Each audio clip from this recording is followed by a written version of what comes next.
Dites-moi le problème qui vous préoccupe, comme chaque soir sur Europe 1. La ligne est ouverte au 39 21. Vous y serez accueillis par Assiba et Clémence, ainsi que par Philippe Chartier, qui est aux commandes de l'émission. Et vous pouvez, à chaque instant, comme nous sommes en direct, comme tous les soirs, réagir aux propos tenus à l'antenne par courriel sur le site dublanche.europe1.fr ou par SMS au 7 21 21, code nuit 39 21. Je vous attends. Europe 1, Caroline Dublanche. Yannick Noah, Angela, Yannick Noah qui fêtera ses 50 ans au Stade de France. Et puis, je reçois un petit SMS de Poupig qui me dit: j'espère que l'émission sera présente pendant la Coupe du Monde, car je fais partie de ces hommes non footeux. Rassurez-vous, Poupig, l'émission aura bien lieu pendant la Coupe du Monde, mais elle aura lieu de minuit à 2h, puisque à ce moment-là, il y aura évidemment du foot jusqu'à minuit, hein, je crois, et nous prendrons l'émission après le journal de minuit 2h. Bonsoir Nadira. Bonsoir Caroline. Bonsoir. Bonsoir. Vous m'entendez ? Oui, je vous entends. Je voulais dire que j'écoute votre émission tous les soirs et elle m'apporte beaucoup de conseils et merci. Ça m'aide beaucoup personnellement. Donc je vais essayer de faire bref mon histoire. Moi j'ai rencontré quelqu'un il y a 8 mois. J'ai vécu une relation qui s'est terminée il y a une semaine à peine. Enfin qui s'est terminée je pense. Il y a une semaine, c'est ça ? Oui à peu près. Oui. 15 jours, oui, à peu près une semaine. Une bonne dizaine de jours, voilà. Oui. Et donc, c'est quelqu'un qu'au départ, c'est vrai qu'il s'est rencontré sur Internet, donc oui. C'est vrai que au départ, il n'y avait pas vraiment une attirance de ma part. Mais bon, il y avait pas mal de choses en commun qu'on avait. Donc, il avait une fille, il avait une petite, moi j'avais un garçon de 8 ans. Donc, il y avait ce côté d'esprit de famille qui me plaisait chez lui. Enfin bref, au fur et à mesure, j'ai commencé à avoir des sentiments.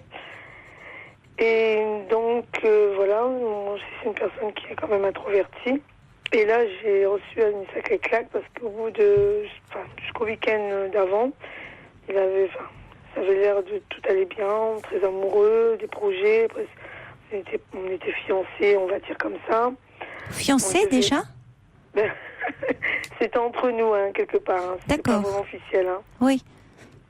Et donc c'est vrai que je lui disais qu'il fallait pas s'emballer. Donc lui, il voulait déjà projeter à la rentrée de vivre que je vienne vivre avec lui. Mm-hmm.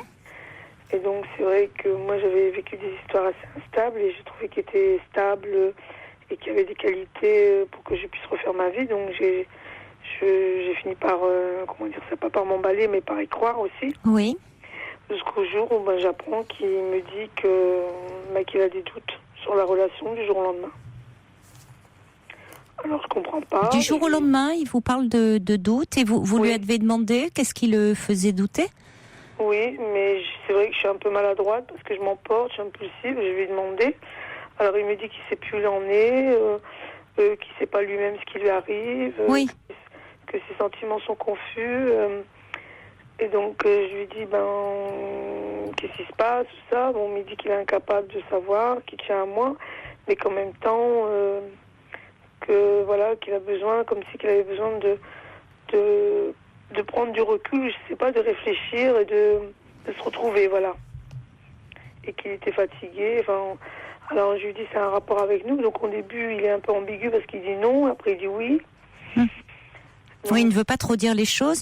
C'est pas lié à ce qu'il peut vivre par ailleurs, je sais pas, dans son travail, dans sa situation. Il y a eu un changement à son travail là dernièrement. Il est passé il a été racheté il a été racheté, oui, voilà.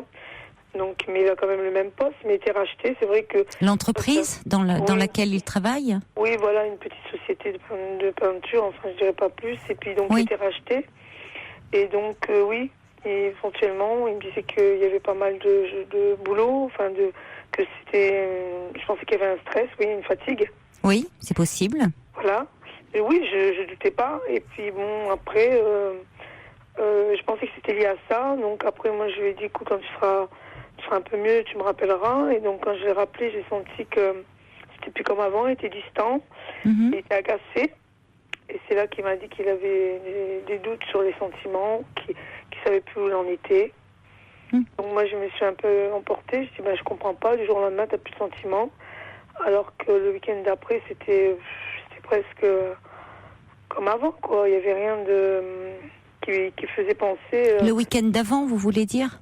Oui, voilà, avant de la semaine qui a suivi, qui s'est passé cette chose-là, ces événements.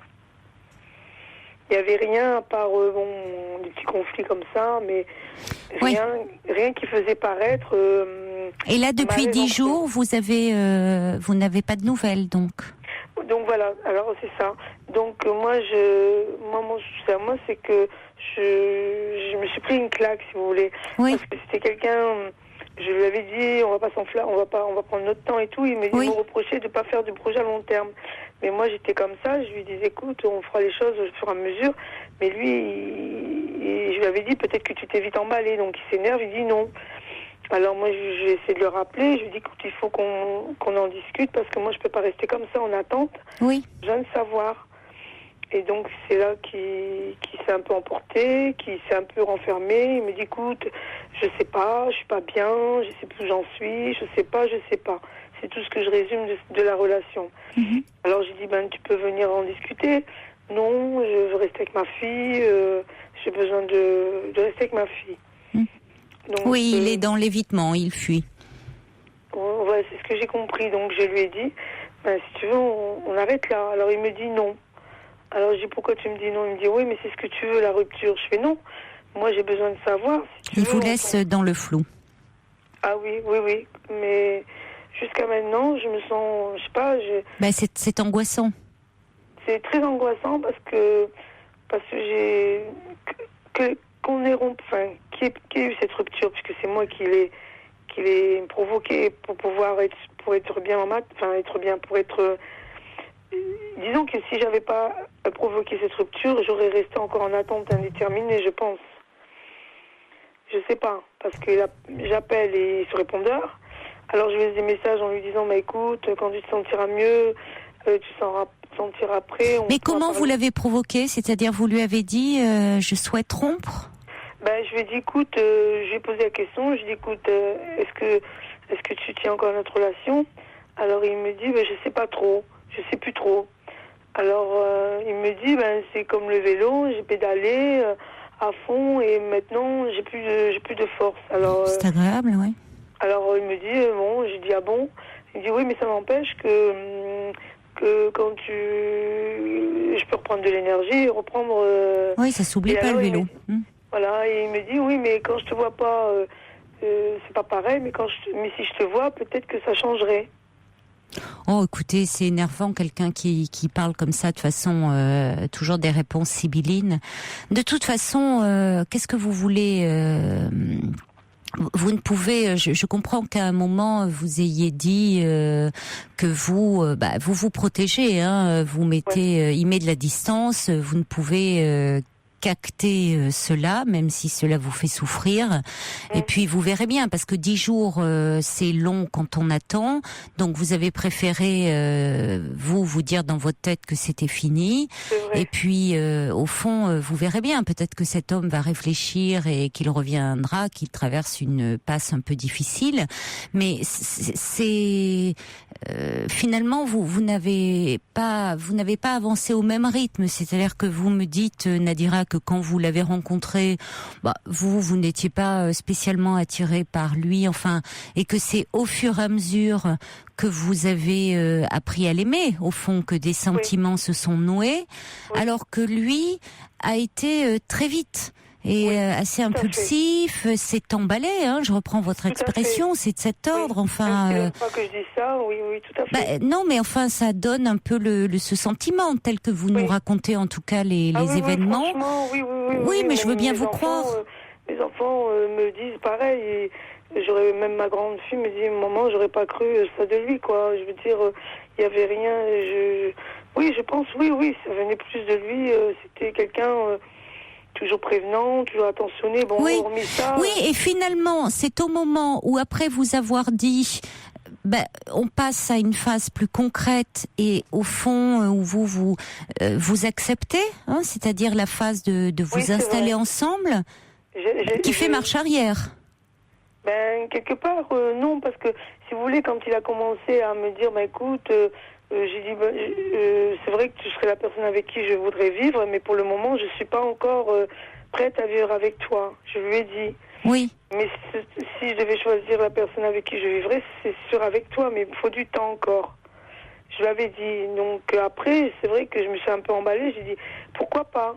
J'ai commencé à... Oui, mais quand vous lui avez dit pourquoi pas, c'est pas à ce moment-là où il vous a dit qu'il n'était plus prêt? Il me l'a pas dit directement. Pour lui, il supportait pas qu'on soit, parce qu'on habite à 1 heure de route. Oui. Il supportait pas la semaine.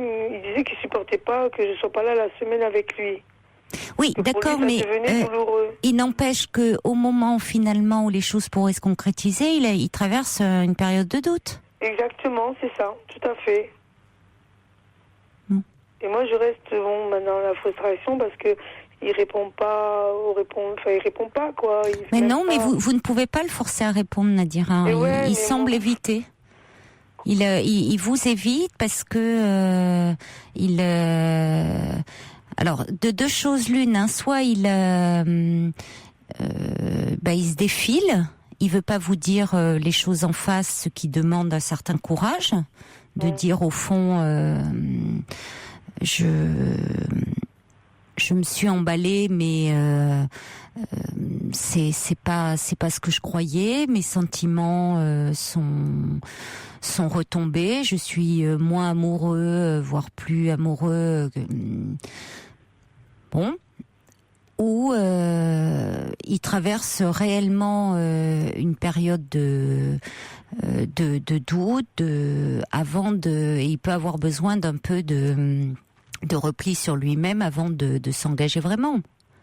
Mais c'est vrai que c'est jamais très bon signe, quelqu'un qui s'emballe comme ça et puis qui après fait marche arrière. Hein. Je vous le cache pas. Oui. Il a quel âge cet homme? 49 ans. Oui, d'autant plus, oui. Et puis bon, voilà, mais ce qui est bizarre, c'est parce que je lui ai dit, écoute, moi j'ai besoin de savoir pour tourner la page, et quand je lui dis c'est fini, avant de raccrocher, il m'a dit pour moi c'est pas fini, donc il me laisse encore plus dans le doute. Alors je me dis, hormis que j'ai pris cette claque, je me dis, qu'est-ce qu'il veut finalement, quoi.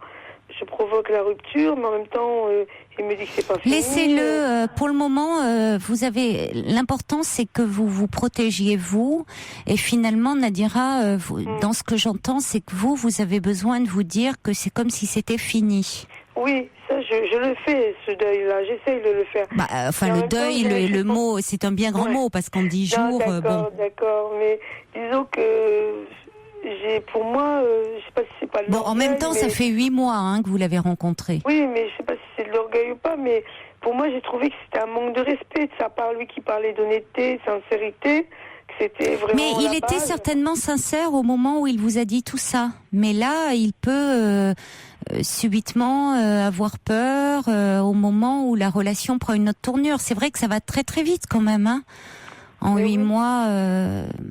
Bon, mais moi, c'est pas moi qui ai demandé d'aller vite. Mais j'ai bien compris, Nadira. Mais il y a des personnes, mais il y a des personnes comme ça qui sont extrêmement déstabilisantes parce que elles vont très vite, elles confondent un peu tout parfois, leurs désirs, leurs sentiments, et elles sont très perturbantes pour les autres. Ben oui, je lui ai même dit, peut-être que tu m'idéalises de trop. Il voulait même que je sois sa femme. Enfin, mais il vous répondra pas, Nadira. Hein. Je comprends que vous avez besoin de chercher à comprendre, mais ça. Il vous répondra pas parce que je crois que il sait pas forcément lui-même. Soit il est lâche. Bon, je vais dire les choses plus clairement. Soit il est lâche. Et il n'ose pas vous dire en face que c'est fini. Oui, ça je sais. sais. Mais dans ces cas-là, non seulement il serait lâche, mais en plus vous dire au fond, non, pour moi c'est pas fini. Je vois pas quel intérêt il aura à vous faire ça, dire ça, si ce n'est que vous gardiez une belle image de lui. Ça peut arriver, hein. Il y a des personnes qui aiment malgré tout, même après une rupture, que l'autre garde une belle image d'eux. C'est-à-dire, ils veulent pas passer pour un lâche et en plus pour un salaud. Pardonnez-moi l'expression, mais bon, voyez. Bon. Et là, peut-être qu'il est sincère quand il vous dit « j'ai pas envie que ça soit fini », il est peut-être complètement perdu en ce moment. Mais ça ne veut pas dire pour autant que parce qu'il est perdu, il doit vous entraîner dans son espèce de marasme. Donc il faut bien que vous vous protégiez. Donc vous avez fait ce qu'il y avait à faire. Vous aurez peut-être une bonne surprise s'il revient vers vous. Mais attention aux allers-retours. Disons que pour moi, il y a une cassure quand même. Je comprends. Voilà, je comprends. Même s'il m'appellerait, je crois qu'il y a quelque chose. Je suis entière, donc il y a quelque chose qui s'est cassé. Donc ce sera peut-être moi qui ferai la même chose que lui, quoi, maintenant. Bon, disons que ce serait moi maintenant qui remet les choses en doute, quoi. C'est-à-dire soit il vous appelle sans trop traîner, en vous disant bon je suis désolée, j'étais pas bien et j'avais besoin un petit peu de réfléchir avant de véritablement m'engager.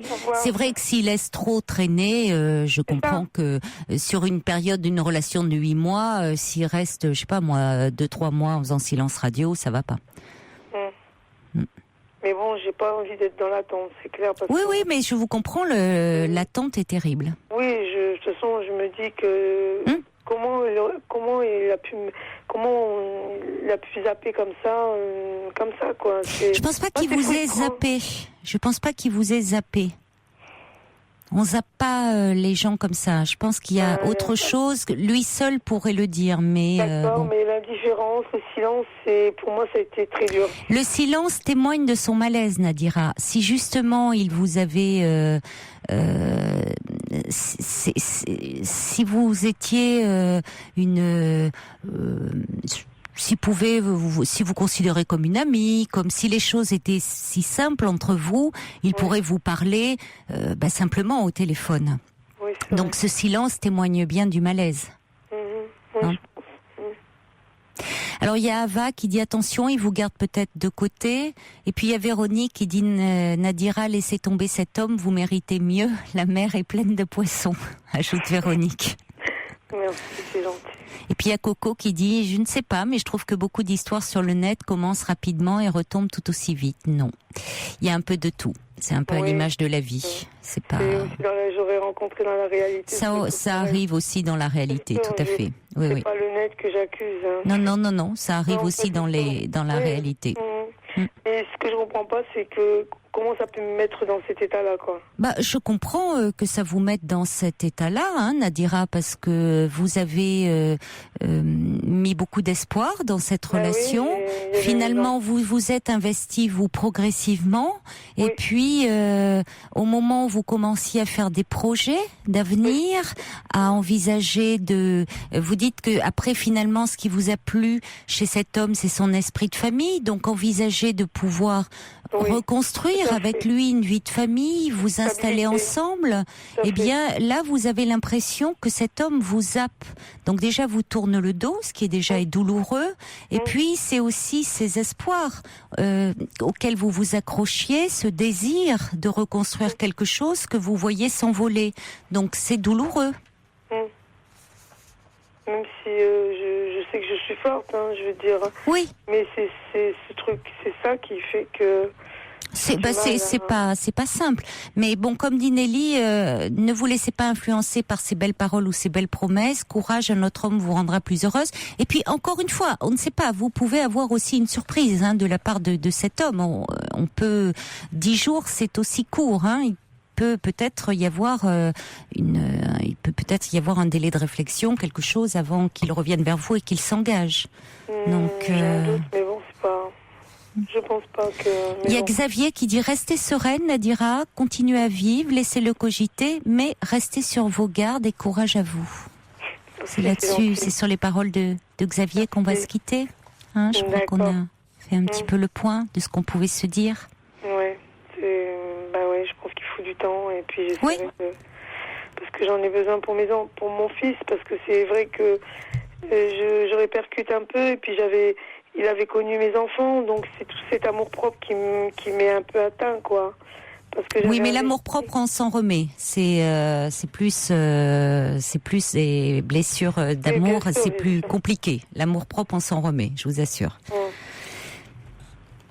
D'accord. Bon courage, Nadira. Je vous remercie, Caroline. Au revoir. Merci, au revoir. Bonsoir, Sophie. Sophie, vous êtes avec nous ? Oui, je suis là. Vous m'entendez ? Oui, très bien. Bonsoir. Ouais. Bonsoir. Donc, oui, moi, je vous appelle parce que j'ai un souci avec mon fils aîné, qui a 10 ans, et qui souffre d'énurésie diurne et nocturne. Oui, alors l'énurésie, pour ceux qui ne le sauraient pas, c'est les pipis au lit, hein, voilà. Ou quand c'est dans la journée. Dans le slip. Oui. Donc, il a toujours fait pipi au lit, il n'y a jamais eu de période sèche la nuit. On a toujours voulu traiter en fait les problèmes de la journée avant. Et donc la journée, il y a des phases où ça va et où il y a des journées sèches, et il y a des phases sur plusieurs semaines où c'est la cata et où il est mouillé tous les jours en fait. Et on a essayé plein de choses et on ne trouve pas de solution. Qu'avez-vous essayé ? Alors, on a commencé par aller voir des urologues, donc il a fait tous les tests. Pour voir s'il n'y avait pas des problèmes de troubles urinaires par rapport à sa vessie, par rapport à... Voilà, donc là, à ce niveau-là, tout va bien. Tout va bien, bon. Il y aurait une immaturité de la vessie, mais voilà. Donc, il a eu des traitements médicamenteux qui n'ont rien donné. Donc après, on a essayé de le faire suivre par... Qu'est-ce qu'on appelle une immaturité de la vessie ? Alors nous, on nous a expliqué qu'en fait, sa vessie, elle se comportait comme une vessie d'un bébé, et qu'elle se vidait quand elle voulait. Ce qui fait qu'en fait, il sait pas vraiment se retenir et faire des gros pipis en fait. Et donc d'accord, ça s'éduque, ça parce qu'on parle de traitement, mais comment alors nous, on nous avait dit qu'il y avait une rééducation possible, mais par contre, on nous a jamais dit de le faire. Apparemment, c'est un petit peu douloureux et peut-être stressant pour les garçons. Je ne sais pas comment ça se passe. Oui, parce qu'effectivement, les bébés, eux, font pipi quand la vessie se vide au fur et à mesure. Ils n'apprennent pas à se retenir. Voilà, tout à fait. Et nous avait dit que c'était ce qui se passait. Mais oui, enfin bon, c'est pas quelque chose qui pouvait poser en soi un problème, si. Non, et puis en fait, quand nous on a été voir ces urologues, il avait peut-être 6 ans, on nous a dit vous inquiétez pas, ça va passer, ça arrive souvent aux garçons. Ça arrive souvent. Oui, d'ailleurs, l'énurésie, on voit plus souvent chez les garçons. Ouais.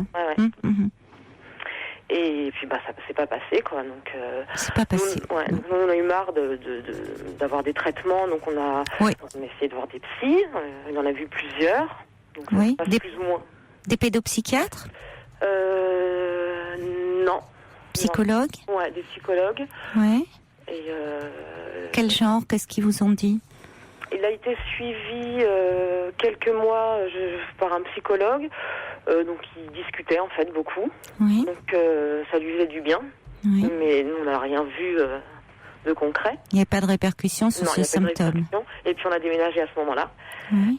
Et donc, pourquoi vous dites que ça lui faisait du bien lui, ça lui faisait du bien d'aller parler. En fait, c'est un enfant très très anxieux, on trouve. Oui. Très tendu.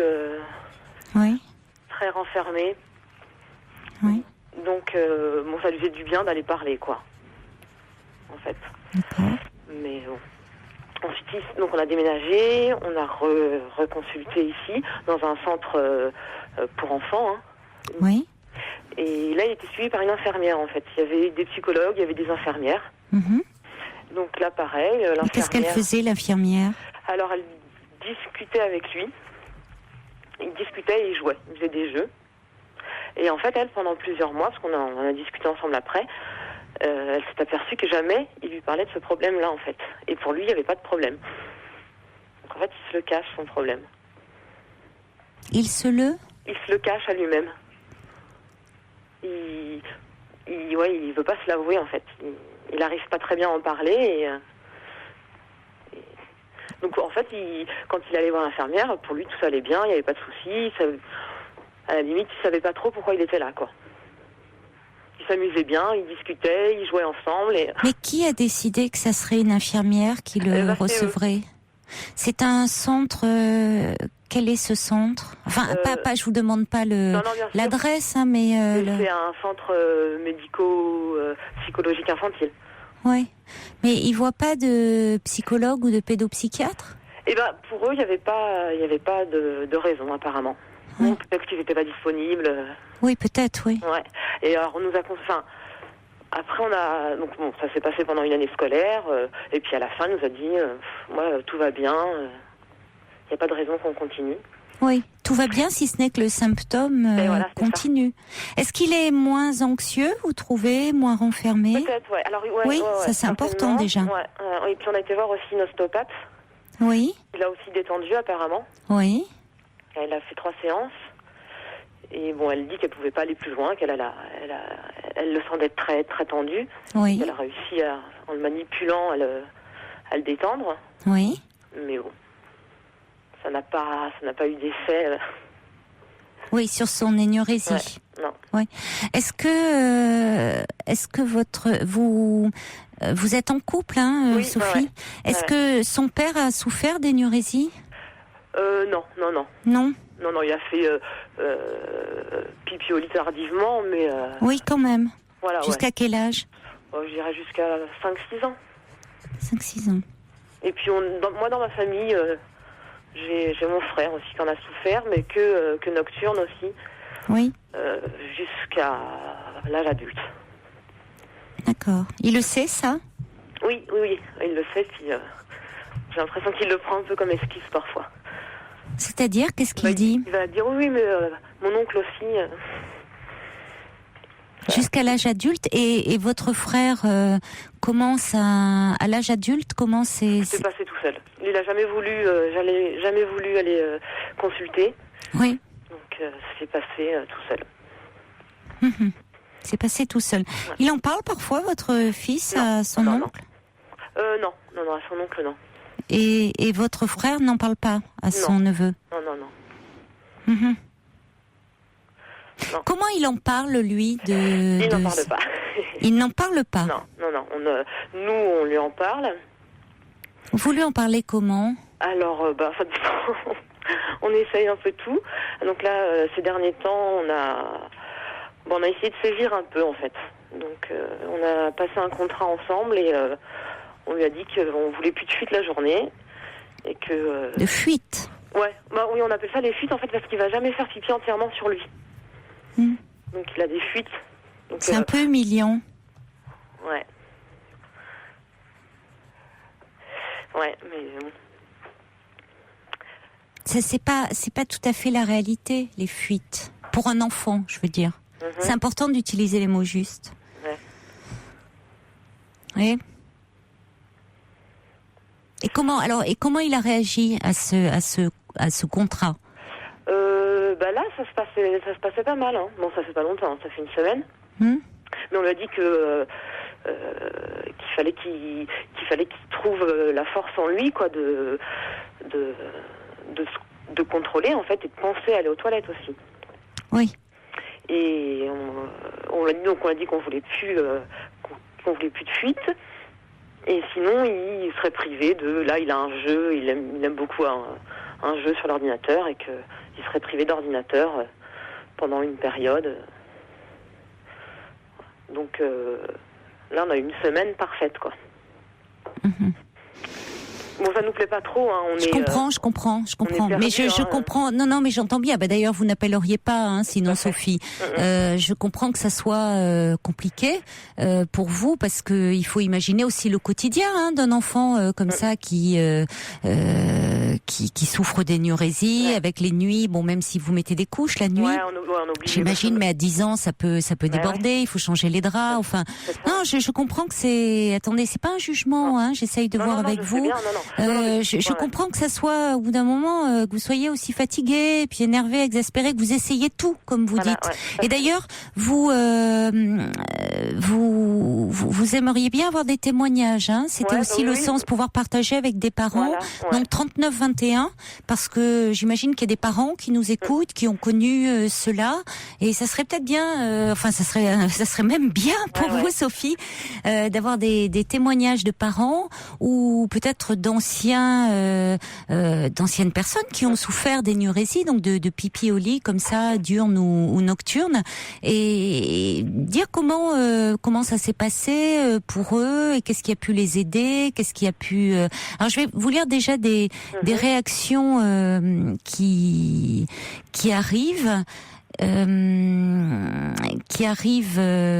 Alors, il y a Franck qui dit il est si difficile pour un enfant énurésique d'en parler. Que dit la médecine scolaire? Comment ça se passe à l'école? Qu'en dit-il à vous-même? Et vous lui en parlez-vous? Bon, ça, vous avez répondu à tout ça. Michel dit mon fils est énurésique, guéri par la cure thermale à Salins, les Bains, dans le Jura. Nous avions tout essayé.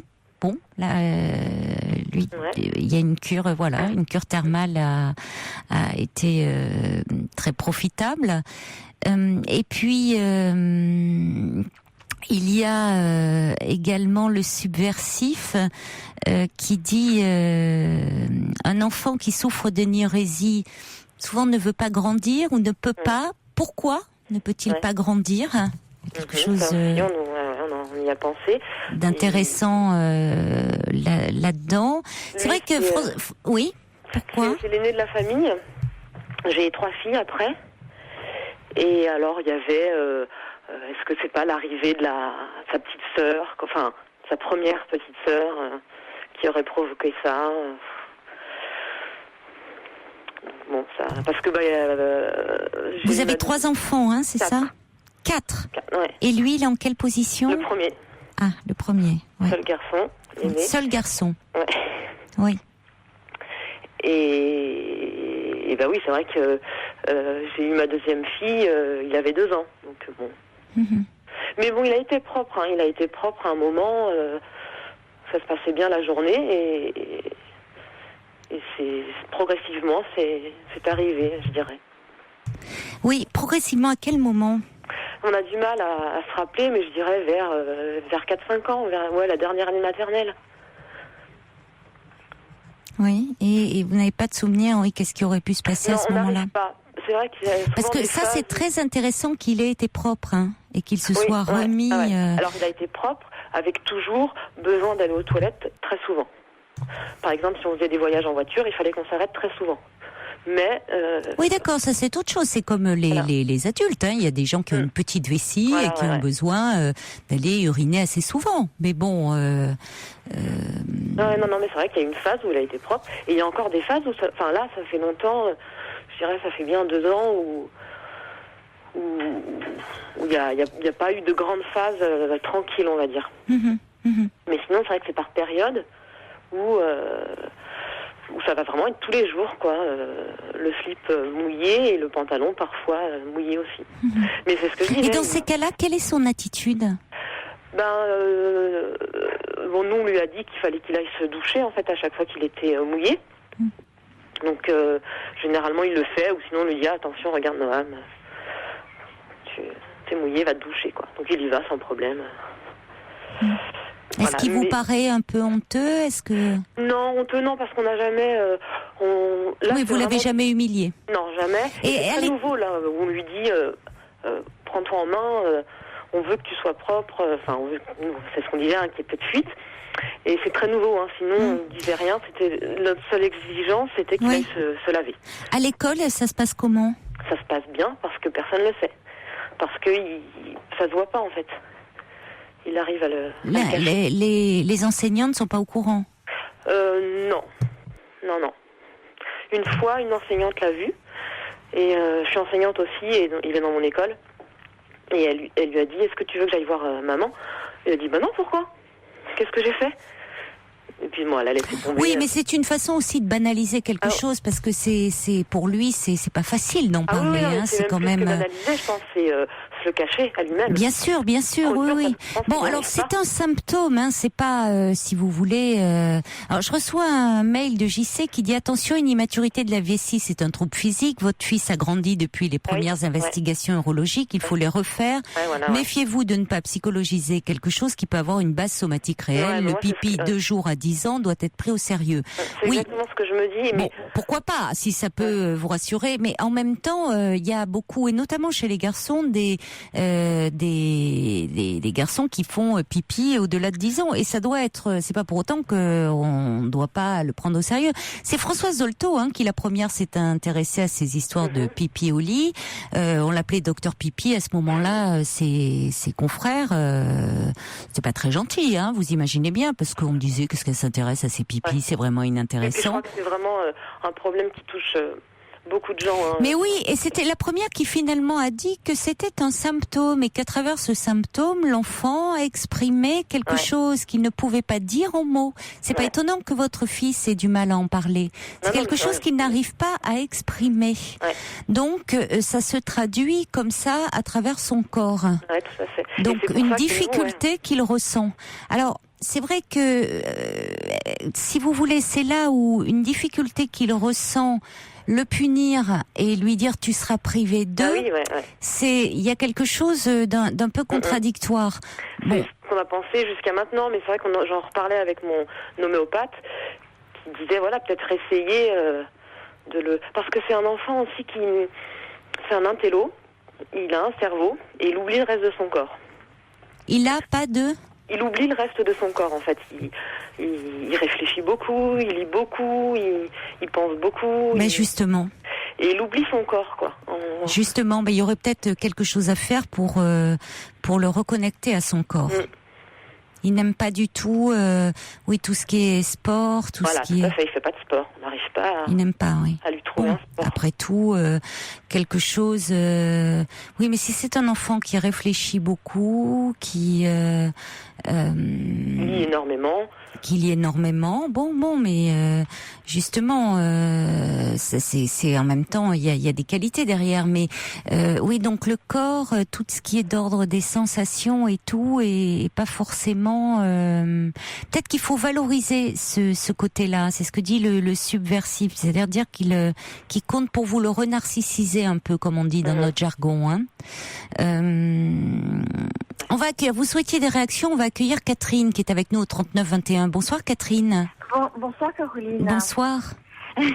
Oui, je voulais simplement intervenir pour cette maman, j'ai oublié le prénom. Sophie. Sophie, voilà.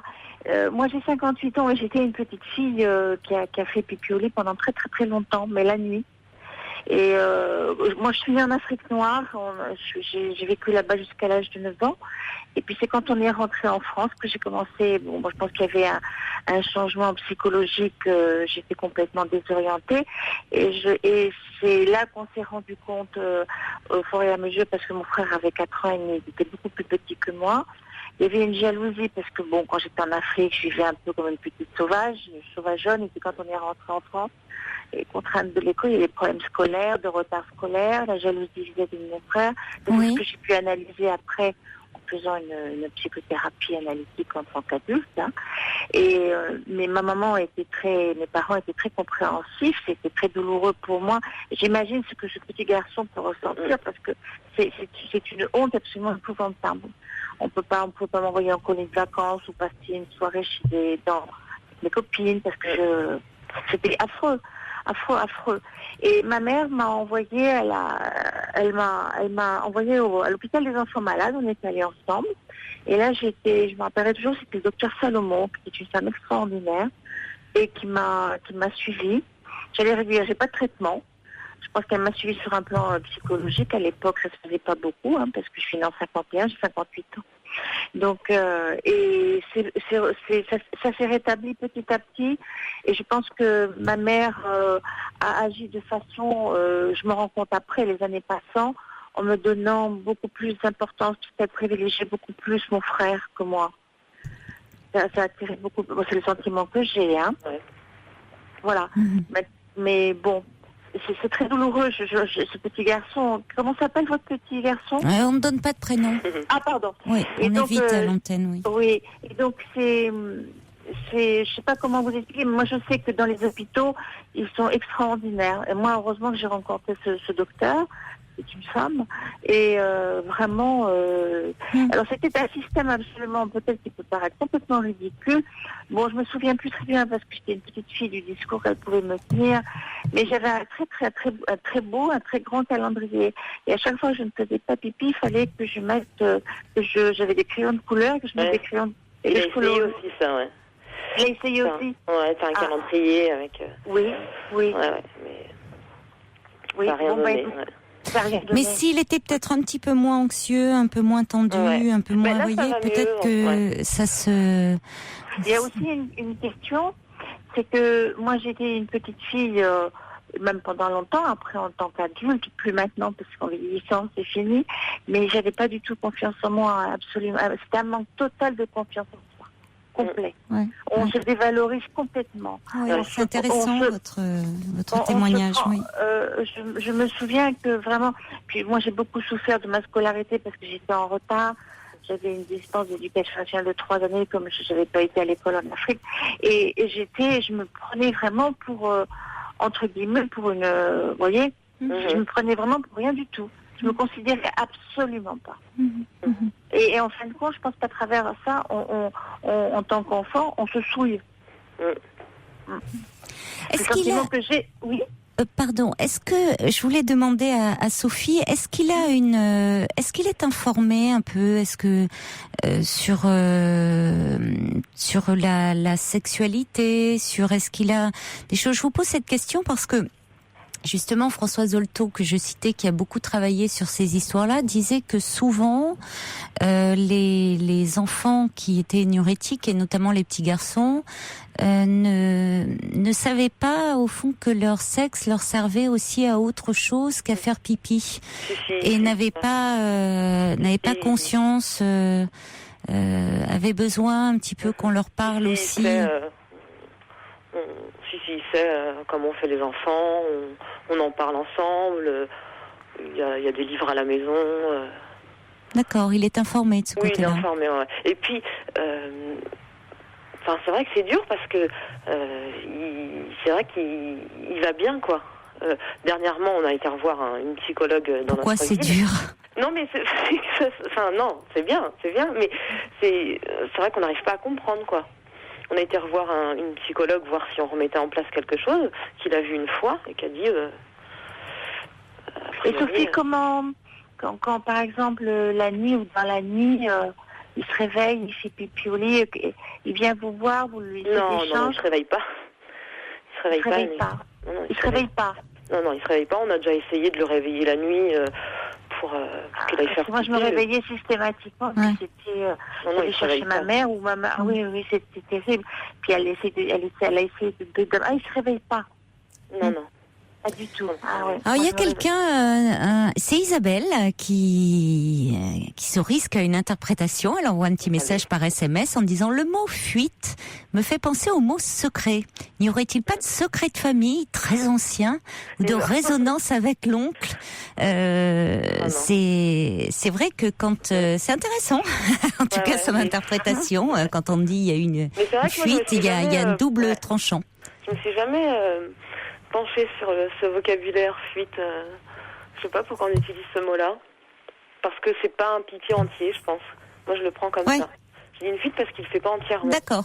Alors, on va accueillir, merci beaucoup, en tout cas, Catherine, de votre témoignage. Caroline.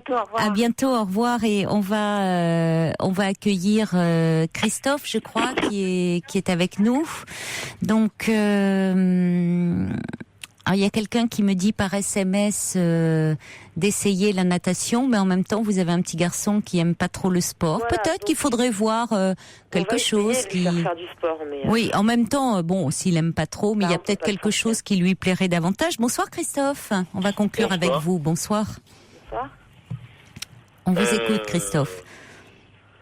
J'ai 42 ans.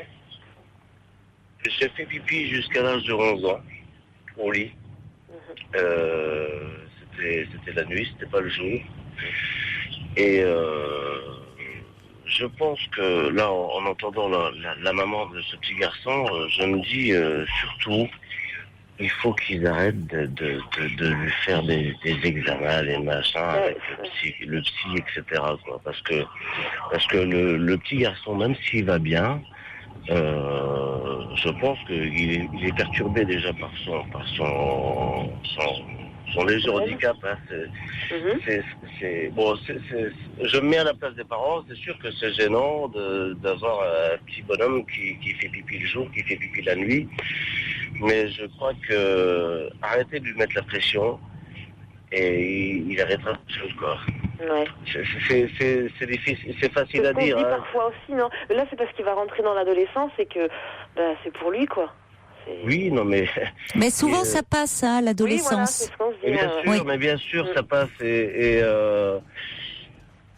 Je connais pas madame, je connais pas monsieur, je sais pas comment que ça fonctionne de leur couple, mais il y a peut-être aussi quelque chose, peut-être que, attention, hein, je ne connais pas ces gens-là, mais peut-être que ce petit garçon, il manifeste quelque chose, il manifeste peut-être simplement un malaise, quoi.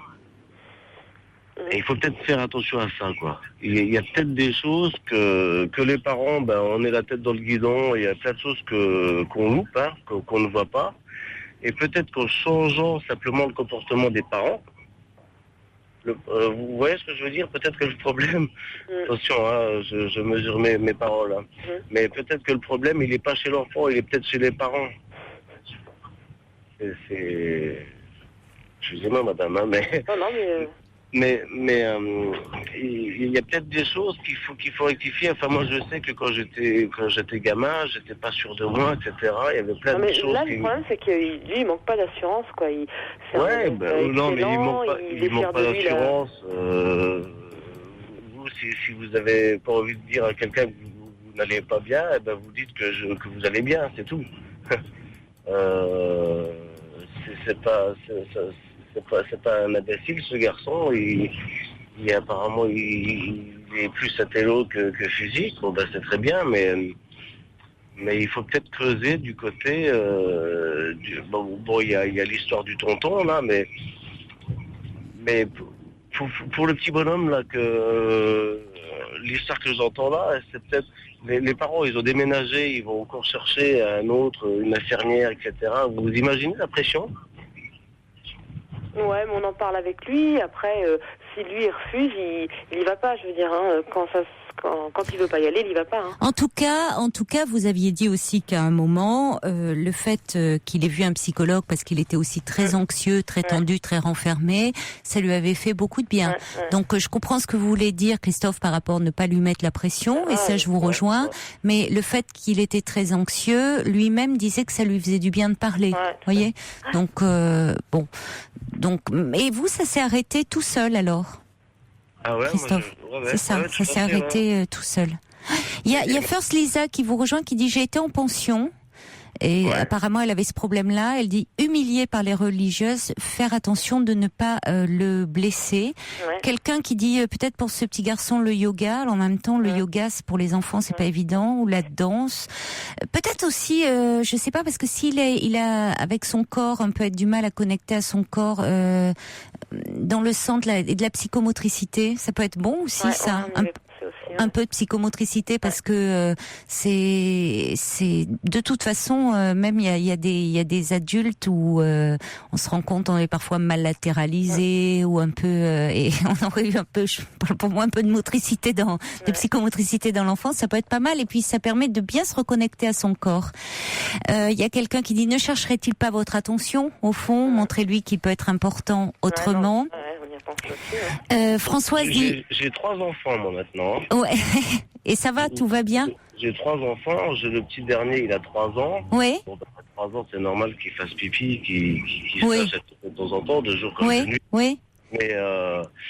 Mais bon, c'est sûr que ça fait pas plaisir quand le matin, il a fait pipi ou Oui. dans le courant de la journée, il s'est oublié. Oui. Mais à aucun moment, il va avoir un reproche. Oui, mais il a 3 ans Oui. aussi. Hein. Bon, Oui, il a oui. 3 ans, hein. Oui, oui, Mais bon, il a fait pipi. Mais bon, je Ah, mets non. à la place de madame. Hein. C'est sûr Non, qu'un mais moi, gamin qui c'est est... pas. Non, je bien peux pas lui sûr. faire Bah, des d'ailleurs, reproches, Sophie c'est pas nous a pour moi, appelé je parce veux qu'elle dire, est en attente de conseils, d'aide. Ouais, Hein, tout à donc, fait. Mais non, mais Oui, je moi, crois que... on va marquer une petite pause. Écoutez, de toute façon, merci beaucoup d'avoir téléphoné, Christophe.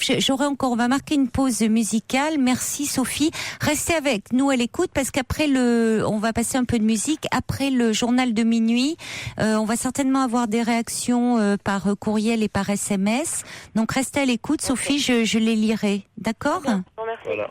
Au revoir Sophie et Au revoir. merci à vous Christophe. Hein. Au revoir. Bonsoir. Au revoir.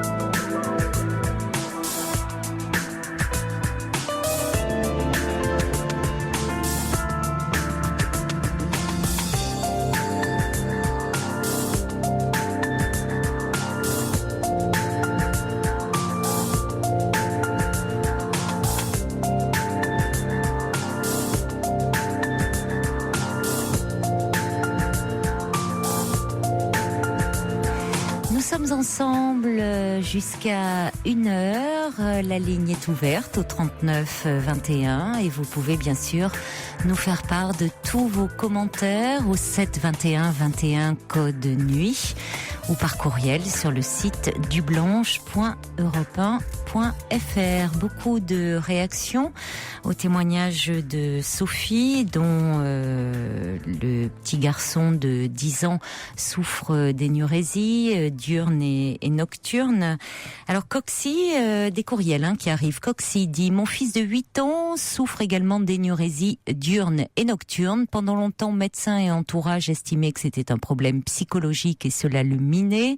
De moi-même, j'ai pris la décision de l'amener dans un grand hôpital parisien. Depuis, il se sent compris et a envie de s'en sortir, même si pour l'instant ce n'est pas encore gagné. Vous êtes-vous tourné vers un neurologue pédiatrique? Bon courage à vous. » Alors Sophie nous disait qu'elle avait consulté effectivement plusieurs urologues et forcément ça devait être dans des services psychiatriques.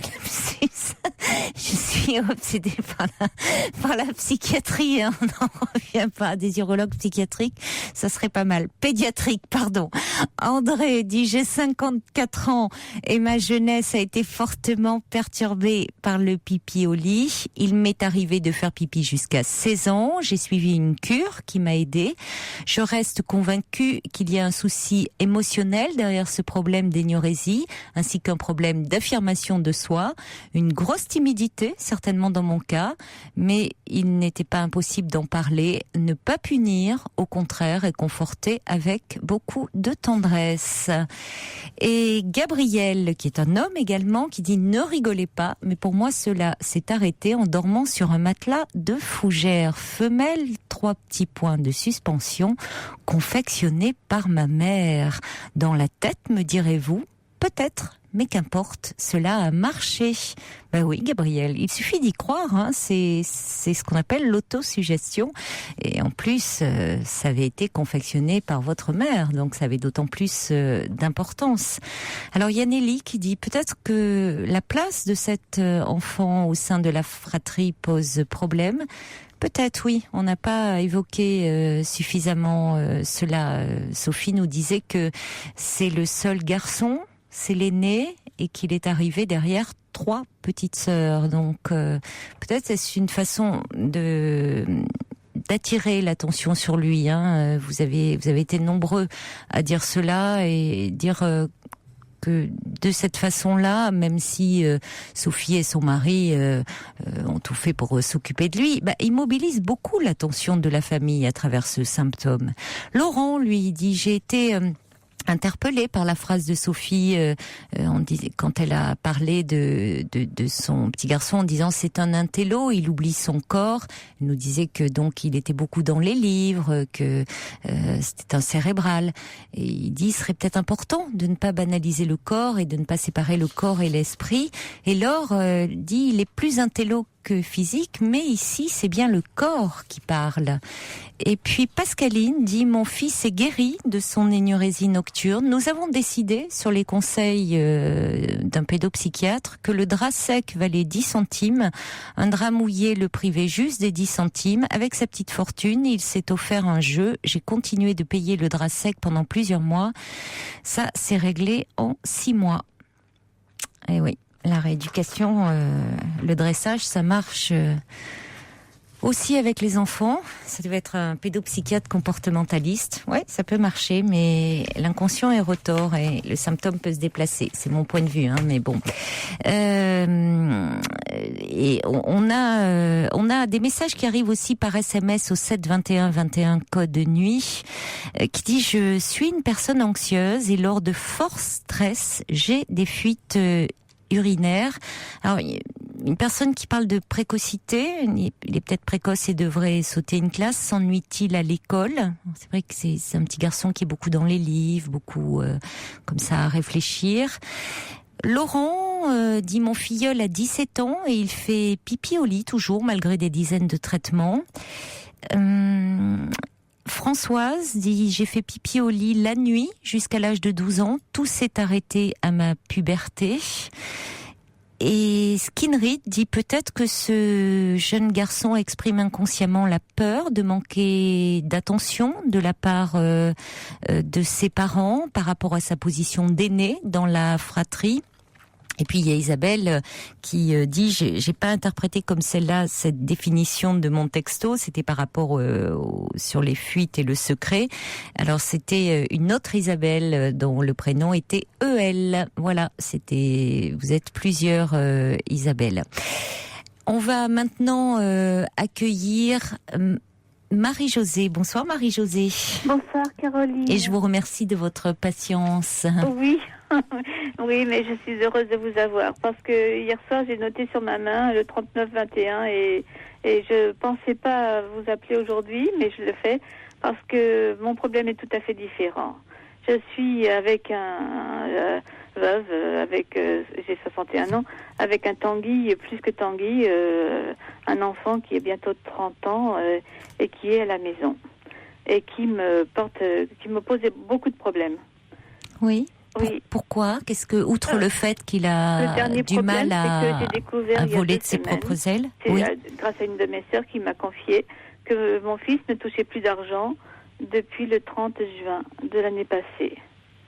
Je lui ai, l'année dernière, ça s'est mal passé pour moi parce que j'ai dû aller une semaine à l'hôpital et un mois en maison de repos pour pouvoir essayer de me reprendre parce que mon mari est décédé il y a 20 ans et puis le papa de mon fils.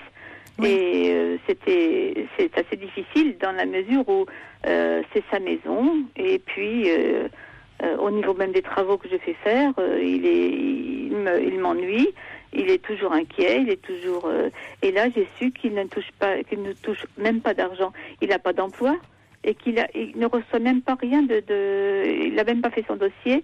Et il ne reçoit pas d'argent depuis le 30 juin. Mais, c'est-à-dire, il n'a pas d'emploi.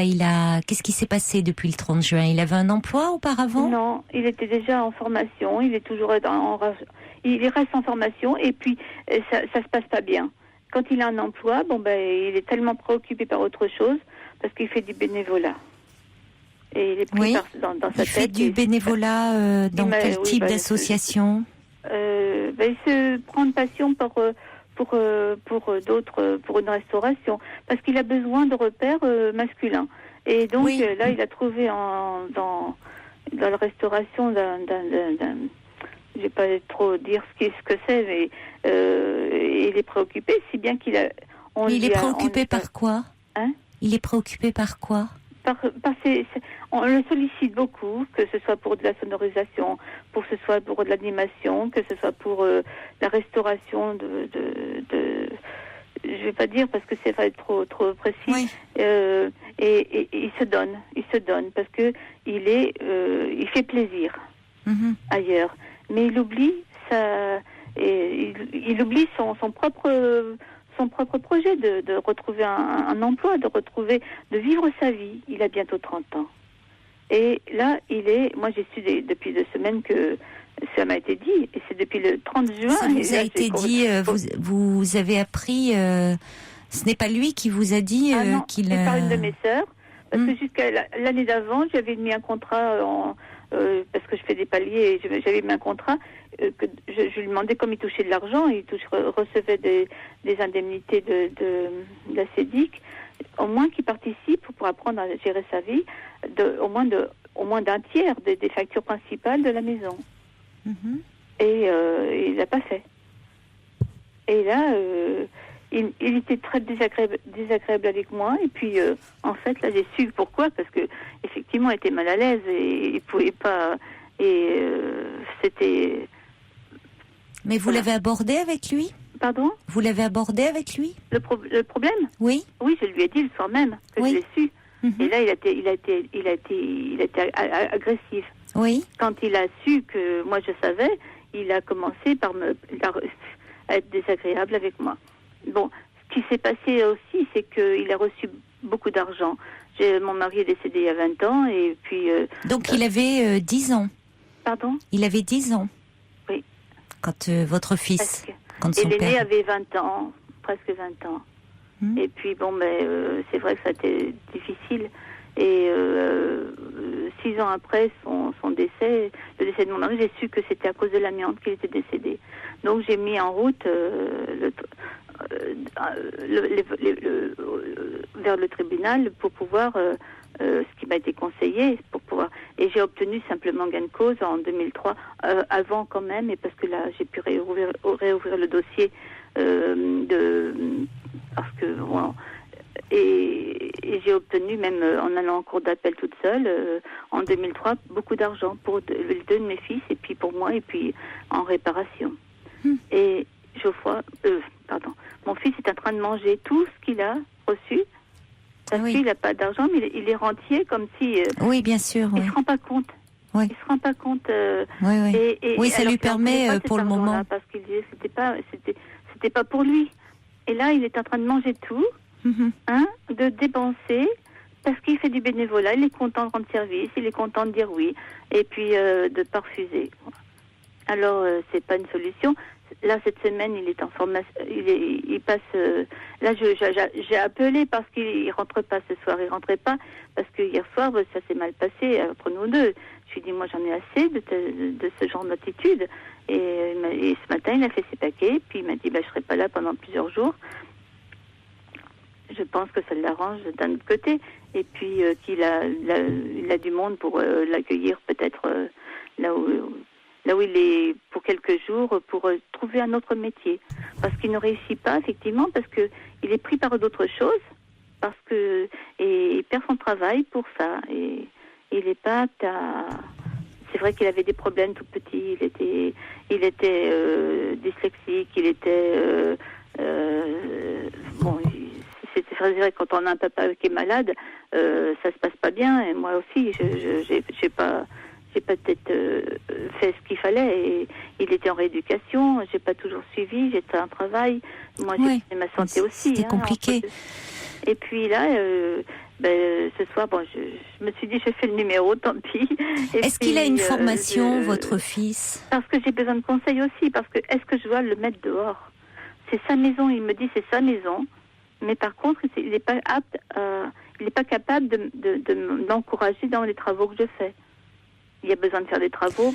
Si vous voulez, il y a un compromis à trouver, parce que entre le fait que vous l'ayez toujours finalement beaucoup protégé jusqu'à présent, et puis du jour au lendemain le mettre dehors, c'est un peu brutal. Non, c'est l'année dernière que je lui ai dit, il faut vraiment que tu partes, parce que sinon c'est moi qui vais partir.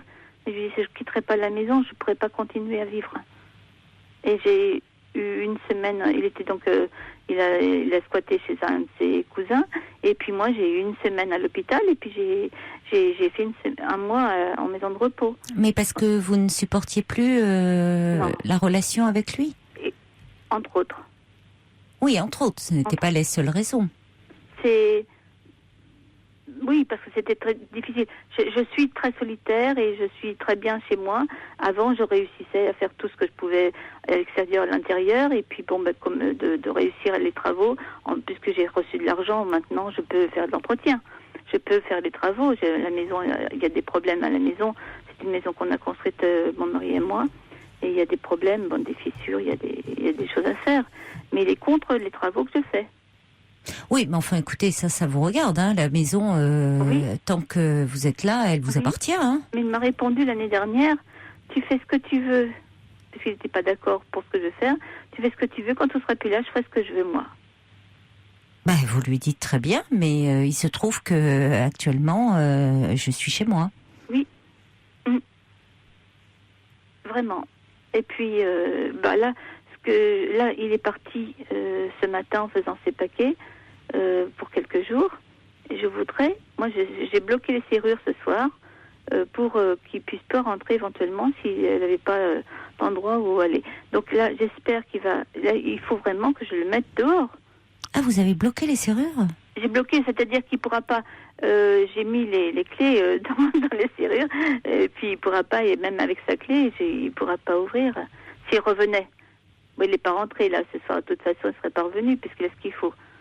Il a ce qu'il faut pour être chez un cousin, chez un... Oui, mais il va revenir. Comment vous allez faire quand il va revenir ? Justement, je sais pas, je voudrais savoir quelle position, quelle attitude que je dois prendre, parce que il me contrôle, il me surveille. Il ne veut pas que je refasse ma vie avec quelqu'un d'autre. Il ne veut pas que personne d'autre habite ici. C'est la maison de son père, c'est la maison nous avons construite avec lui. Et lui, il peut pas supporter, il a toujours habité ici. Il peut pas supporter que quelqu'un d'autre vienne éventuellement vivre ici. Oui, vous lui avez donné aussi ce pouvoir quand même. Pardon ? Vous lui avez aussi donné ce pouvoir quand même dans la relation. Parce que son père est décédé il y a 20 ans. Il y a 20 ans, c'était un enfant de 10 ans. Oui, donc je veux bien croire qu'aujourd'hui, c'est un homme de 30 ans et c'est compliqué. Parce que vous vous trouvez, je ne sais pas quel âge vous avez, Marie-Josée, mais... Combien ? 61 ans. 61 ans, oui, et 61 ans face à un homme de 30 ans, c'est compliqué. Mais quand votre mari est décédé, c'était un petit garçon. Oui. Donc, vous voyez, vous pouvez pas le charger non plus de tous les maux en disant qu'il vous a empêché de vous reconstruire.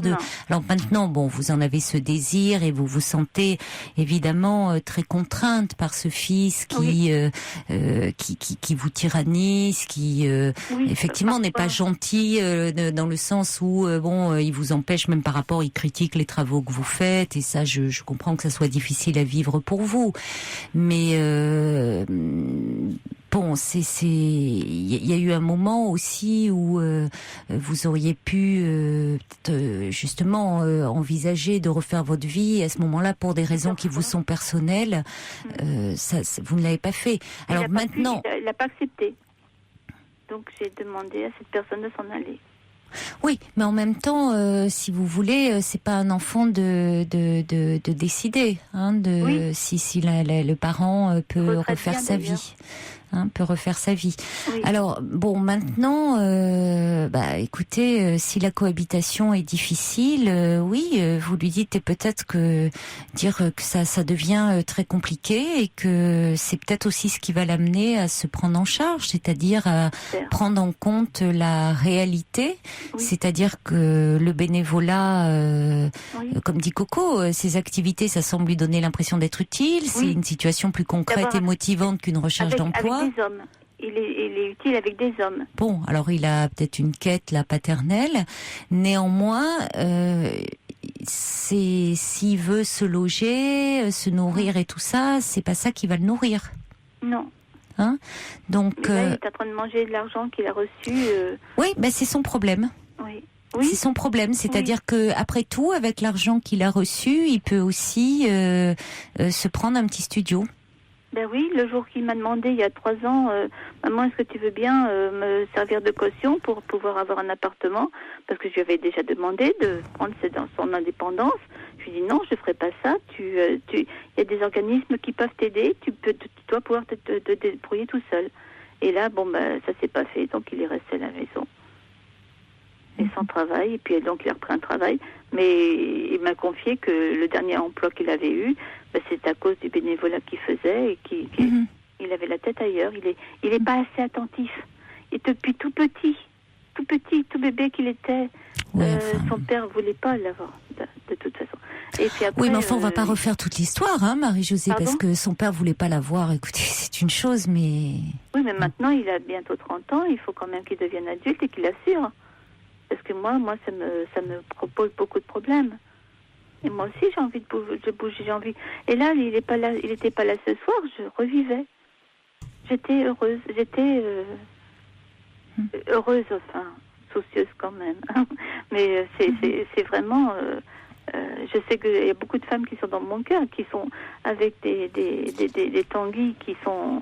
des tanguis, mais avec une maman seule, c'est pas facile. Il y a des enfants qui reviennent à la maison, et là, et pour lui, il m'a été dit, c'est sa maison, et il voudra pas quitter. Hein, au point qu'il m'a dit, quand il sera plus là, moi je ferai ce que je veux. Mais là, c'est pas évident, parce que là... Non, mais c'est-à-dire que votre fils aurait quand même besoin, parallèlement à ça, il y a... Même si vous vous sentez tyrannisé, hein, enfin, que, comme dit First Lisa, vous étouffez dans cette relation, je pense que votre fils aurait besoin d'une aide. Oui. Peut-être vous aussi, d'ailleurs, ça vous ferait du bien d'en parler. Il y a quelque temps. Et comment? Ça lui coûtait cher, et puis... il a abandonné, et c'est vrai que... Parce que, bon, bien sûr, c'est toujours pour me mettre en porte-à-faux. Il a fait une démarche? Il a commencé une psychothérapie. Ah, c'est qu'il avait une demande d'aide, alors? C'est-à-dire, ça s'est fait parce que c'était facile. C'était à un moment où... et c'était pas loin de la maison, et puis ça lui coûtait rien. Et maintenant, après, la personne lui a demandé de venir à son cabinet, et c'était plus loin, il fallait payer. Donc là, ça n'a pas marché. Il n'a pas continué. Non. Mais c'est vrai qu'il a besoin d'être suivi. Oui, il aurait besoin, parce que quand vous dites dans cette quête qu'il a auprès des associations où il travaille avec des hommes, il y a certainement, il lui faut un appui comme ça. Il fait des bases besognes en plus. Il a sa voiture, il a sa... Mais il fait oui, mais il doit trouver auprès de dans ses relations masculines un appui pour se tenter de se construire, de s'identifier à des hommes. Je comprends bien. C'est pour ça que je l'ai laissé tranquille. Et certainement, vous voyez, il y a dans cette proximité avec vous, parce que on en parlait un petit peu hier avec ces mères qui se retrouvent seules avec leur fils au moment de l'adolescence, et qui parfois le garçon a des attitudes un peu agressives, et quand ça se prolonge comme ça peut donner lieu à la fois il vous aime, et à la fois il est très dépendant de vous. Oui, c'est ça. Et du coup, cette dépendance lui est au fond insupportable. Exactement. Même si ça n'a pas l'air, hein, même si il a l'air de prendre ça par-dessus la jambe et de vous dire au fond c'est normal, enfin comme si c'était normal de vivre chez vous, de dépendre de vous financièrement. Alors il retourne la situation en disant de toute façon c'est aussi ma maison, et puis quand tu seras plus là je ferai les travaux. Bon, mais c'est un petit peu de la fanfaronnade, parce qu'au fond derrière ce discours, il y a le fait que il ne supporte pas cette dépendance. Ça ne veut pas dire qu'il n'a pas d'amour pour vous. Exactement. Mais c'est que il y en a trop. Il n'arrive pas à se détacher de vous. Oui. Il n'arrive pas à se détacher de vous. S'il pouvait se détacher de vous, et c'est justement parfois le fait des enfants, c'est plus compliqué de se détacher quand il n'y a qu'un parent. Et que ce parent n'a pas pu, comme vous le dites d'ailleurs... Il a envie de me protéger en plus. Comment ? Il a envie de me protéger. Et il est dans un double mouvement. Oui. Il est dans un double mouvement. Et par moment, il vous agresse, parce que être dépendant de vous l'insupporte. Oui. Donc il est toujours dans ce double mouvement. Exactement. Et en plus, avec son frère qui a 10 ans de plus. Comment ça se passe avec votre autre fils ? Très mal passé, de la faute de celui-ci, du deuxième enfant. Mais ça s'est mal passé, c'est-à-dire que vous ne le voyez plus ? L'aîné on se voit très peu, et puis ça s'est mal passé au point qu'il est venu brutalisé en me disant je vais te faire vendre la maison, je vais te faire vendre. Et c'était pas vrai. Et puis vraiment, il m'a brutalisé. C'était pour moi un fils extraordinaire qui avait tout pour plaire, marié, il avait déjà un premier enfant, mais ça a été vraiment grave. Et là, il a porté la main sur vous. Hein? Il a porté la main sur vous. Ah oui. Le fils aîné. Ah oui. La faute de son frère qu'il a... Écoutez, la faute de son frère, en tout cas, c'est quand même lui qui a levé la main sur vous. Oui, parce qu'on se voyait très peu, et puis il y avait des malentendus, et puis... Vous semblez dire quand même que beaucoup de choses viendraient de votre fils, là, de Tantin. Il est quand même pas responsable de tout, ce garçon. Non. Parce que vous dédouanez beaucoup votre fils aîné, alors peut-être... Mais enfin, écoutez, à un moment, il est quand même responsable de ses actes aussi. Lever la main sur vous, c'est pas anodin. Je trouve. Mais oui, moi aussi. Alors après, il y a peut-être eu un concours de circonstances, mais enfin, c'est quand même lui qui vous a frappé. Est-ce que votre fils de 30 ans vous frappe ? Et il m'a poussé l'autre jour quand je lui ai dit, je sais que tu ne touches plus d'argent depuis le 30 juin. Et là, il est devenu, alors que je lui montre, je lui ai apporté à manger parce que je lui porte un plateau le soir dans sa chambre. Et puis, pour manger. Et il m'a presque poussé, j'ai dit, non, Geoffroy. Non, tu continues, tu refais pas ça, parce qu'il m'avait déjà bousculé il y a quelque temps. Parce que quand il sent qu'il est, que je le remets en cause et que je ne suis pas satisfaite parce qu'il fait, parce qu'il apporte, que ça me suffit, il me cause problème. Là, il devient, il peut devenir agressif. À gérer. Oui, faut être vigilant. Bon, c'est pas lever la main sur vous, mais il y a eu quand même ce geste de vous pousser. Ah oui, il y a le geste. Ouais. Et l'aîné, oui, il a levé la main sur moi, ça c'est sûr. Il m'a même jeté par terre et je vous assure dites-moi, vous avez porté plainte ? J'ai pas voulu, j'ai simplement, non. Ah non, j'ai pas porté plainte parce que je peux pas revenir, j'étais déjà j'ai été pendant 6 années devant les tribunaux à ce moment-là, justement, pour l'amiante, pour mon mari. Ça n'a rien à voir. Et après son décès, et là, je pouvais pas, personne ne comprenait, et voilà. Violaine pose une question en disant, est-ce que votre fils aurait suffisamment d'argent pour s'acheter un studio ? Ce sera un investissement et un début de solution. Alors maintenant, je sais pas combien il lui reste, parce que je fais pas de contrôle, mais maintenant, il faut qu'il se débrouille. Le jour où il m'a demandé, effectivement, maman, est-ce que tu veux bien être caution pour moi ? J'ai dit non, c'est l'argent qui brouille tout le monde, et moi je ferai pas ça. C'est le meilleur moyen de se fâcher. Donc il n'a pas suivi, et peut-être qu'il aurait pris un studio, mais il aime cette maison parce que c'est... Oui, mais cette maison, elle lui reviendra à lui, à son frère. Mais là, je crois qu'il faut que vous parliez avec lui en disant que cette relation est compliquée, devient compliquée pour l'un comme pour l'autre, et que finalement, pour préserver votre relation, pour avoir une meilleure relation, il est préférable que vous ayez chacun votre espace. Oui, l'année dernière, c'est ce que je lui ai dit, il faut que tu partes, je ne tiendrai pas le coup. Non, mais c'est différent de présenter les choses en disant, pas forcément en parlant de vous, en disant, c'est aussi une façon de préserver votre relation, de mettre un peu qu'il ait son espace et que vous ayez le vôtre, pour continuer à vous voir et à vous voir dans de bonnes conditions. Oui, et puis je pense, lui dire peut-être que... moi je pense que ça serait bien que vous ayez vous aussi un lieu pour parler, d'après tout ce que vous me dites. J'ai fait l'année dernière et j'ai arrêté quand quand j'ai été hospitalisée. Après j'ai pas repris. J'avais plus envie d'aller parler de tout ça.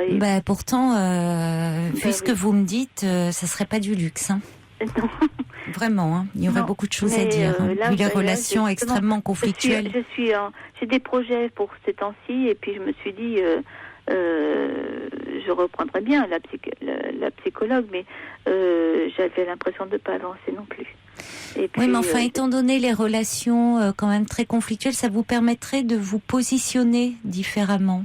Oui, mais je sais ce qu'il faudrait. Je veux prenne son indépendance. Je souhaite qu'il soit heureux, qu'il vive avec ses cousins, avec ses amis, et puis qu'il fasse, au lieu de me cacher ce qu'il va, il part je lui dis mais où tu vas?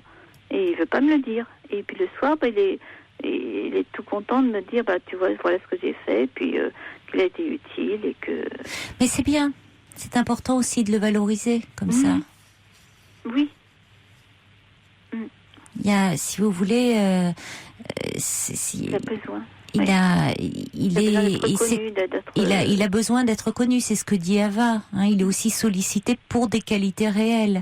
Donc, il faut l'aider à s'individualiser. Et en même temps, ça peut pas se faire non plus trop brutalement. Donc, il y a quelqu'un qui dit attention aussi à ne pas lui faire porter toutes les fautes. Et c'est peut-être pour ça qu'il a du mal un peu à s'affirmer. Et puis, c'est vrai que ça serait une bonne chose pour lui qu'il reprenne une aide de son côté, mais ça vous ne pouvez pas l'y forcer, mais vous pouvez dire que vous allez parler de votre relation parce que ça vous fait souffrir de sentir que il y a un peu une distance, et puis valorisez-le dans ce qui fait de bien. Bon courage en tout cas Marie-Josée, au revoir. Mélodie Gardot et Eddie Mitchell, Over the Rainbow. Sergio m'envoie un petit message pour dire à chaque fois que j'entends Monsieur Eddy, je pense à mon cher papy Bougon, comment m'en sortir. Et puis le subversif dit voilà un arc-en-ciel qui fleure des douceurs estivales dont on rêve déjà tant elles sont proches. Oui, le beau temps arrive, nous dit Laurent Cabrol. Bonsoir Tony. Bonsoir Caroline. Bonsoir. Donc voilà, je vous explique un peu ma situation. Oui. J'ai 27 ans et je travaille depuis 2 ans pour une association dans un service de soins infirmiers à domicile. Oui. Et voilà, donc depuis 1 an maintenant, je rencontre des difficultés avec ma supérieure qui est infirmière, qui est responsable infirmière. Oui. Et donc qui a eu apparemment le coup de foudre pour moi. Ah bon? Voilà, donc je suis dans une situation embarrassante qui dure depuis 1 an, donc voilà, donc en fait je travaille à domicile et à chaque fois que je travaille, je la rencontre chez les patients, avec des cadeaux à l'accrocher à ma voiture, ah oui, et des pleurs en permanence, donc c'est... Des pleurs? Des pleurs réguliers, voilà. Donc j'ai mes collègues qui commencent à se poser beaucoup de questions, à se demander si je suis pas plus privilégié qu'un autre, mais il y a personne qui se rend compte de ma situation réelle, en fait, voilà. Et moi, actuellement, je suis en arrêt maladie depuis 1 semaine parce que je sais plus quoi faire. J'en ai parlé avec mon président et bon, il se rendait compte de la situation parce que à chaque fois que je lui mettais les hauts-là, entre guillemets, oui. Elle était en pleurs, pendant les réunions elle était en pleurs, elle était absente et mon président s'en doutait. Bon, ça c'est important. Hein. Voilà. Donc, par contre, mon président, pour le bien et pour le bon fonctionnement du service, il préfère pas que ça se propage, que ça soit su par d'autres. Voilà. Oui, mais que compte-t-il faire? Rien. La priorité, il sait très bien les valeurs que j'ai, ce que j'apporte au niveau du travail. Mais pour lui, il peut pas mettre en péril son service, voilà. Bah oui, mais enfin, son service est mis en péril par le comportement très problématique de cette femme. Oui, mais il y a peur aussi pour l'image, parce qu'en fait, ils ont un label de qualité à faire véhiculer, et apparemment, ils ont peur aussi par rapport à cette image-là. Donc, moi, de mon côté, j'en ai parlé qu'à une personne, en fait, qui fait le même métier que moi, et puis même à 2 patients, parce que je pouvais plus garder ça pour moi. Oui. Parce que j'avais des heures où je terminais normalement à 20h le soir, où je rentrais chez moi à 2h, en sachant que je suis marié, que j'ai 3 petits de moins de 3 ans à la maison. Et donc, elle le sait, ça, que vous êtes marié, que vous avez des enfants. Oui. Ah oui, mais ça pose pas de problème. Au elle départ, est seule, elle, de son côté? Non, elle est mariée également, mais... Comment je peux vous expliquer ça, en fait? J'ai l'impression, en fait, que je me suis fait embobiner dans son jeu. Parce qu'en fait, j'ai pas du tout de sentiments pour elle. J'ai vraiment aucun sentiment. J'ai plus de la pitié pour elle que des sentiments. Vu le comportement qu'elle a, oui, parce que c'est complètement excessif. Ouais, mais quand vous dites que vous vous êtes fait embobiner dans son jeu, que voulez-vous dire? Si, par exemple, je sais pas... elle venait, elle me disait par exemple t'es mon meilleur ami, t'es mon jumeau, tout ça. Moi je prenais ça au second degré, je prenais ça plutôt à la rigolade, vous voyez. Et je voulais pas parce qu'en fin de compte, s'il s'avérait par exemple que j'étais plus sec avec elle ou que j'étais plus dur ou que j'étais plus ferme, derrière en fait, elle jouait sur mes repos, sur mes congés payés par exemple, sur tas de choses en fait. De quelle façon? Je vais vous donner un exemple. Par exemple, si j'avais... parce qu'en fait, je fais 2 mi-temps et l'autre mi-temps, je suis éducateur. Et sur ce mi-temps-là, donc au niveau du service infirmier, j'avais 3 jours, par exemple, on avait aménagé un temps de travail à mon arrivée où je travaillais 3 jours. 3 jours pour me permettre de faire les 3 autres jours pour l'autre établissement. Et en fait, elle jouait là-dessus. Elle me disait qu'en fin de compte, elle va rechanger parce elle trouvait toujours des excuses. Elle me disait par exemple qu'il manque de personnel, donc elle va devoir étaler mon mi-temps sur 5 jours pour m'embêter à chaque fois que je lui disais que parce qu'à un moment ça allait tellement loin où elle me faisait un bisou. Bon, au début c'était plutôt amusant. Bon, je disais rien parce que bon, en plus je suis naturel à être à parler facilement, à être sympa quoi, mais pas faire des bisous comme ça n'importe comment quoi. À devenir copain-copine, c'est parce que du tout ce que je recherchais, mais j'ai essayé d'être sympathique, quoi, tout simplement. Puis en plus, c'est une personne qui est vachement humaine, je me sentais bien dans mon travail, j'avais l'impression qu'elle me suivait également. Par exemple, j'avais des projets de mettre en place des animations pour les personnes âgées, chose que je mettais en place et que je faisais. Elle s'investissait pour que ça aboutisse. En fait, elle allait toujours dans mon sens. J'avais une idée, qui pouvait être aussi bête que bonne, elle en prenait part et elle faisait tout pour que ça se concrétise en fait. Et donc de là, j'ai dit, cette personne elle est peut-être comme moi quelque part, comme elle le dit elle-même. Oui, vous ne compreniez pas pour qu'il y avait des motivations derrière autres. J'en ai réalisé. Vous la trouviez très sympathique finalement. Ouais, mais sans plus, je voulais pas que ça aille mais plus loin. je comprends. Et quand est-ce que ça a commencé Il y a 1 an exactement. 1 an. Il y a 1 an. Et depuis 1 an, ça s'accélère ou? Ça s'accélère, donc ça a commencé pendant que je mettais des animations gratuites. En fait, je faisais du bénévolat pour les personnes âgées. Donc j'ai essayé d'avoir un petit trafic, faire des animations pour dire de les sortir de leur isolement, voilà. Et puis en même temps, je chantais, je faisais des petites animations, je faisais intervenir des clowns, etc. Et dès que par exemple, je me mettais à chanter une chanson, je l'avais en plein milieu de la salle, en pleurs, elle partait, tout le monde se demandait ce qui se passait. Bon, déjà là, j'ai dit, il y a un problème, quoi, ça a commencé comme ça. Non, mais ça traduit quand même un comportement très perturbé, hein. Moi, je suis complètement... C'est pour ça que je suis quand même très étonnée du comportement du président là de l'association. Ouais. Parce que quand il dit qu'il ne veut pas que ça s'ébruite, je veux dire qu'il y ait une personne à la tête du service avec un tel comportement, c'est problématique. Il faudrait qu'elle se fasse aider parce que ça risque de bruiter, de sortir de là parce que il y a un problème là. Pourquoi déjà là, je veux que ça s'ébruite en fait. C'est quand même. Je comprends bien, sinon vous n'appelleriez pas Europe 1. Voilà. Mais même au niveau de mon service, j'en parle maintenant, j'en ai parlé à d'autres collègues qui sont eux-mêmes étonnés, mais bon, pas peur de perdre leur travail ou d'avoir un blâme, se taisent quoi directement. Mais il a convoqué cette femme ou pas? Ah oui, elle a été convoquée. Est-ce que il m'en a pas dit plus. Est-ce que depuis cette convocation, le comportement a changé? Je ne sais pas parce que je suis en arrêt en fait depuis plus d'une semaine. Vous avez vu le président avant votre arrêt? Je l'ai vu avant mon arrêt et je l'ai eu au téléphone. En fait, je suis allé chez lui avant mon arrêt. Je suis allé directement à son domicile parce que je voulais pas du tout envoyer un recommandé. Elle aurait certainement pas donné ma lettre parce qu'elle se doutait un peu de mes intentions. Donc, je suis allé direct. Je l'ai appelé. Il m'a invité à venir chez lui. J'en ai parlé avec lui et sa femme qui fait partie de l'association. Sa femme s'en doutait parce que c'était une dame en fait de 53 ans qui avait un look typique par rapport. Enfin, c'est pas ce que je veux dire, mais typique par rapport à sa tranche d'âge, voilà. Et qui d'un seul coup est devenue toute jeune avec mini-jupe, bottes, elle a laissé pousser ses cheveux, elle s'est mis des lentilles de contact. Qui, cette dame-là, votre responsable? Voilà, elle a rajeuni d'un seul coup en fait. Ouais. Et donc là, vous êtes en arrêt pendant 1 semaine. Ouais, et mon président me conseille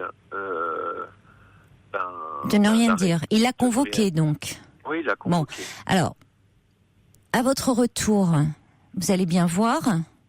Mais j'ose même pas revenir. Ah bah si. Justement, j'ai eu mon président, j'ai dit que j'allais démissionner. Mais certainement pas, et certainement pas démissionner en plus. Ouais, mais elle a tellement pris, vous pouvez même pas vous imaginer l'ampleur qu'elle a pris. Non, mais moi. Tony, vous allez pas démissionner, partir comme ça, sans toucher aucune indemnité, ça va pas? Ouais, non, mais Non, là, bien. il faut vous reprendre. Ouais, mais franchement, je me sens même pas capable de la voir. Non, mais attendez, il faut vous reprendre. Vous n'allez certainement pas démissionner parce qu'à ce moment-là, c'est vous qui partez sans rien. Non. Elle change. Elle a du fait de sa convocation, elle comprend et elle change complètement d'attitude. Et sinon, au-dessus du président dans l'association, cette association dépend de qui? Il y a une fédération, un siège qui est au-dessus de cette association. Ah ben, vous tapez au niveau de la fédération. Ouais, mais j'en ai parlé, j'en ai parlé aussi, mais bon, pour eux, c'est une personne, c'est pas possible. C'est vrai, je veux pas dire le contraire, c'est une personne très très humaine, très gentille. Non, mais attendez, elle est peut-être très humaine, très gentille, il y a des témoins. Vous dites, je mets pas en doute ses qualités humaines, le fait de dire qu'il y a un comportement de harcèlement. Parce que c'est ça, c'est ce que dit Lisa et Petite Plume, il y a du harcèlement. Mais même au-dessus, j'ai l'impression que... ils sont... si vous en avez parlé au président, vous n'en avez pas parlé à la fédération pour le moment. Si, j'en ai parlé avec une personne de cette fédération. Je me suis permis de l'appeler sans que le président soit au courant. Et ils connaissent bien cette personne et pour eux, ça leur paraît bizarre, quoi. Donc, j'ai l'impression, je vous jure, d'avoir toutes les fautes sur moi. Et le président, lui, ça lui a pas paru bizarre? Si, il s'en doutait, mais il m'a dit, écoute, je veux pas d'histoire dans le service. Si bien tu trouveras autre chose. Donc, je vais parler de cette fameuse démission parce que je me sens pas du tout capable de la voir. Que vous a-t-il dit par rapport à votre démission? Donc, je lui ai dit que je me sentais même pas capable de faire le préavis que je dois faire de 3 mois.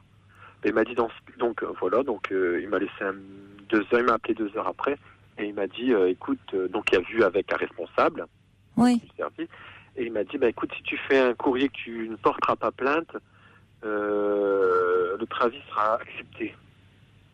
Voilà. Ah non, mais attendez, non, c'est du chantage, c'est inadmissible. Hein. Ouais, mais je sais bien, mais le problème c'est que là, je sais actuellement que si je reprends mon travail, ils vont m'étaler ça sur 5 jours et je vais être embêté au niveau de notre travail, quoi. Et ça, je suis sûr et certain. Donc voilà, quoi. Donc j'ai plus de solution à part partir, quoi. Mais après c'est pareil, j'ai peur que si je cherche il y a des ailleurs... syndicats? Non, il n'y a rien du tout. Au niveau de la fédération, il y a d'autres. Il n'y a pas au-dessus une fédération? Ça dépend de qui après la fédération? Là, c'était régional, oui. Après, certainement. Après, je me suis pas renseigné. Le conseil régional? Non, en fait, c'est au niveau de ma région, la fédération. Mais après, c'est vrai que ça peut être national. Je sais pas exactement. Je me suis pas renseigné à ce sujet. Écoutez, l'émission là se termine, donc c'est compliqué. Il peut y avoir des réactions demain à votre témoignage. Contactez l'inspection du travail. Hein. Oui, ça a été fait aussi. J'ai tout fait déjà, mais... Vous avez fait beaucoup de choses, Tony, là. Oui, parce que j'étais désemparé. La médecine du travail, vous avez fait? Oui, mais le problème... L'inspection du travail, on vous dit quoi? Au niveau de l'inspection, il faut que... j'ai parlé que... ils m'ont dit de pas démissionner du tout. Ils m'ont dit la même chose que vous. Par contre, ils m'ont dit de me référer au niveau des conventions, par exemple pour les plannings, etc. Bon, avant de démissionner, prolongez votre arrêt maladie. Hein. Ouais. Vous ne démissionnez pas comme ça. Vous faites durer un arrêt maladie, ça peut se prolonger, Tony. Ouais. Alors, vous ne démissionnez pas et vous prolongez votre arrêt maladie. D'accord ? D'accord. Vous faites, ça serait trop facile, vous prolongez votre arrêt. Hein.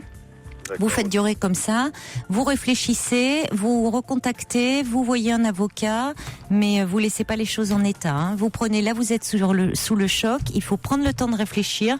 Un arrêt de maladie, ça se prolonge, le temps de réfléchir, de revenir sur terre et certainement pas de donner vos démissions comme ça. Trop facile.